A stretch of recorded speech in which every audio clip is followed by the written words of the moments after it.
Good morning, Oklahoma. Welcome to Cow-Calf Corner. Today we're going to discuss EPDs and modern genetic tools we could use when selecting for maternal performance. If we are selecting bulls to use as a rotational sire, meaning that we're going to select out of the daughters he sires to become herd replacements for us as cows, there's a certain amount of things we need to keep in mind. We're going to live with the effects of that bull in our herd for years to come if a cow stays in production for 8 or 10 years that he sires. So typically, we want reproductively efficient cows in beef production, which means a cow that manages to wean off a calf every 365 days.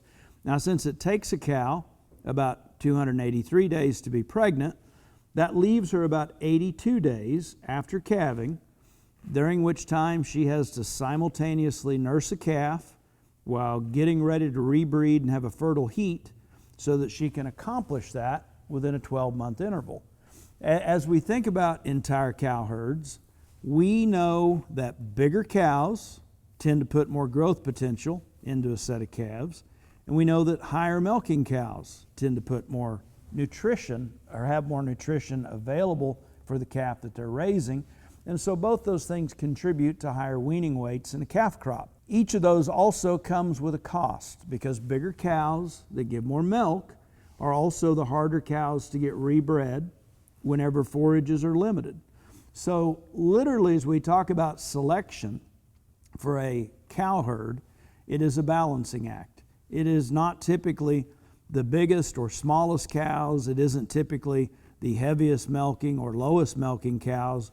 But literally, we are always trying to select for those things that give us a balance of mature cow weight and growth potential she puts in calves, her milk and mothering ability, or the nutrition she provides for calves, relative to the production environment that we need our cows to be reproductively efficient and productive in. That ultimately leads us to the most profit potential. So, what are the EPDs we can look at? Basically, there are 4 that we see reported in most sire summaries. First one is what we call heifer pregnancy. This is an EPD that gets reported in percentage units, where a higher number indicates a greater likelihood that a heifer is going to get bred in her first breeding season as a long yearling and be on schedule to calve as a 2-year-old. Second one we discuss is a calving ease maternal.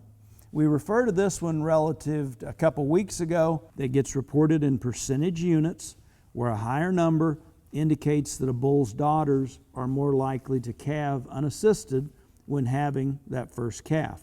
Last 2 we discuss are a milk EPD, where it is actually indicative of a sire's daughter's ability to give more milk, have more mothering ability, or provide more nutrition for a calf that's going to bump up weaning weights. The 4th EPD to consider is one for mature weight. Mature weight is expressed in pounds, where it indicates how big a bull's daughters should mature or what mature size they should have as we look at that sire's EPD in comparison to another. There are some other maternal EPDs that can be found in one sire summary or another.